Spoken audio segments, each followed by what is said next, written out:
Hello বন্ধুরা, share market টক্স বা SMT চ্যানেলে আপনাদের স্বাগত। শেয়ার মার্কেটের লেটেস্ট নিউজ এবং আপডেট পেতে চ্যানেলটিকে অবশ্যই সাবস্ক্রাইব করুন আর আমাদের সঙ্গে থাকুন। নমস্কার বন্ধুরা, আজ কথা বলবো ইন্ডিয়ার একটি টপ ডিফেন্স কোম্পানির শেয়ারকে নিয়ে। এই কোম্পানির অর্ডার বুক যদি আপনারা লক্ষ্য করেন, প্রায় 82,000 কোটি টাকার মতো একটা ম্যাসিভ অর্ডার বুক রয়েছে এই কোম্পানির কাছে, এবং এফআইআই কিন্তু এই কোম্পানির শেয়ার কন্টিনিউয়াসলি বাই করে চলেছে।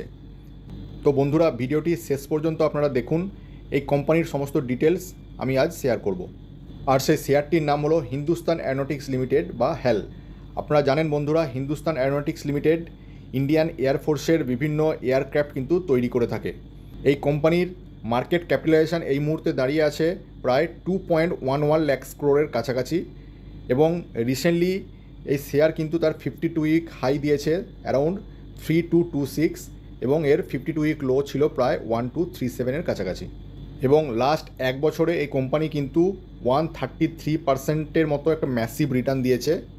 Recently Hindustan Aeronautics limited ministry of ডিফেন্সের সঙ্গে 5,250 কোটি টাকার একটি ডিল সাইন করেছে to supply arrow engines and MiG-29 aircrafts. এবছর মিনিস্ট্রি অফ ডিফেন্সের যে প্রকিউরমেন্ট প্যাকেজ রয়েছে প্রায় 29,125 কোটি টাকার মতো, এবং সেটা MiG-29 এবং এয়ারফোর্সের বিভিন্ন ইকুইপমেন্ট মডার্নাইজেশনের জন্য ব্যবহৃত হবে। এই স্টকের বেসিক ফান্ডামেন্টাল অ্যানালাইসিস যদি আপনারা দেখেন, তাহলে লক্ষ্য করবেন যে মার্কেট ক্যাপিটালাইজেশন যেটা বললাম আমি 2.15 লাখ ক্রোরের কাছাকাছি এখন দাঁড়িয়ে রয়েছে। কারেন্ট প্রাইস রয়েছে 3218। 52 উইক হাই এই শেয়ার 3226 দিয়েছে, 52 উইক লো ছিল 1238। এই স্টকের পি রেশিও আপনারা যদি দেখেন 35, বুক ভ্যালু আছে 375, এবং এই কোম্পানির ডিভিডেন্ড পার্সেন্টেজ যদি দেখেন 0.88% কিন্তু কোম্পানি ডিভিডেন্ড দেয়। এছাড়াও কোম্পানির ROCE এবং ROE যদি দেখেন, এই দুটি খুব ভালো জায়গায় আছে। ROCE 30%-এর বেশি এবং ROEও প্রায় 27%-এর কাছাকাছি। এর ফেস ভ্যালু রয়েছে 5, সুতরাং ভবিষ্যতে স্প্লিট হওয়ার সম্ভাবনা রয়েছে।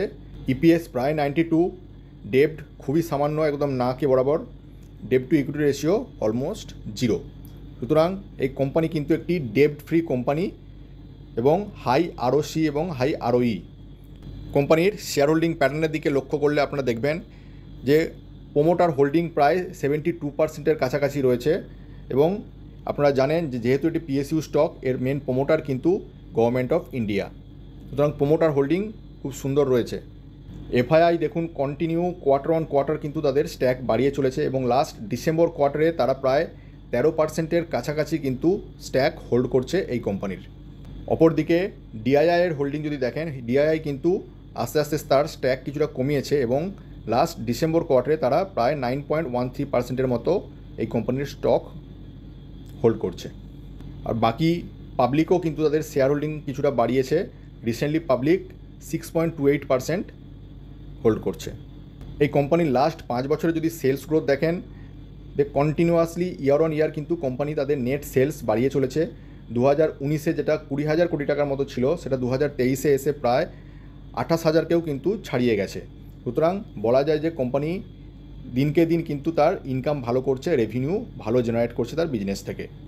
কোম্পানির নেট প্রফিটও কিন্তু রেভিনিউর সঙ্গে সঙ্গে বৃদ্ধি পেয়েছে।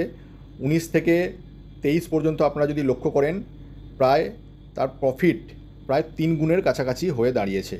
সুতরাং এই কোম্পানি কিন্তু খুব হাই গ্রোয়িং একটি স্টক।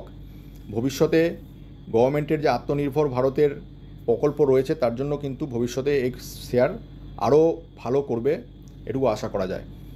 আর কোম্পানির ডেপ্ট টু ইকুইটি রেশিও যদি দেখেন, যে ডেপ্ট টু ইকুইটি রেশিও কিন্তু এই মুহূর্তে 0-তে দাঁড়িয়ে আছে, এবং লাস্ট 3 বছর ধরে কোম্পানির কাছে কিন্তু কোনো ঋণ নেই। সুতরাং কোম্পানি একটি ডেপ্ট ফ্রি কোম্পানি এবং high growth stock. Year on year কোম্পানির ইনকাম বাড়ছে, প্রফিট বাড়ছে, এবং কোম্পানির কিন্তু কোনো ঋণ নেই। সুতরাং এই কোম্পানির ফান্ডামেন্টাল কিন্তু খুব ভালো এবং ব্যালেন্স শিট খুব স্ট্রং। এই কোম্পানির লাস্ট 10 ইয়ার্সের যদি ROE দেখেন, 22% হারে কিন্তু কোম্পানি তার ROE দিয়েছে, এবং লাস্ট ইয়ার কিন্তু তার ROE ছিল প্রায় 27%-এর মতো। সুতরাং দেখছেন রিটার্ন অন ইকুইটি এই কোম্পানি কিন্তু খুব ভালো দিচ্ছে, যেহেতু তার বিজনেস খুব ভালো চলছে, সেই জন্য রিটার্ন অন ইকুইটি খুব হাই, এবং ভবিষ্যতে এই কোম্পানি কিন্তু তার এই যে রিটার্ন সেটা কিন্তু মেনটেন করবে, যেহেতু একটা স্ট্রং অর্ডার বুক রয়েছে কোম্পানির কাছে। সুতরাং লং টার্মের জন্য এই শেয়ারটিকে আপনারা বিবেচনা করতে পারেন, তবে অবশ্যই এটা কোনো ডাইরেক্ট রেকমেন্ডেশন নয়। আপনারা নিজস্ব বিচার বিবেচনা করবেন, তারপরেই এই শেয়ারটিতে ইনভেস্ট করবেন। থ্যাংক ইউ বন্ধুরা, এখনকার মতো এই পর্যন্ত। দেখা হচ্ছে পরের ভিডিও।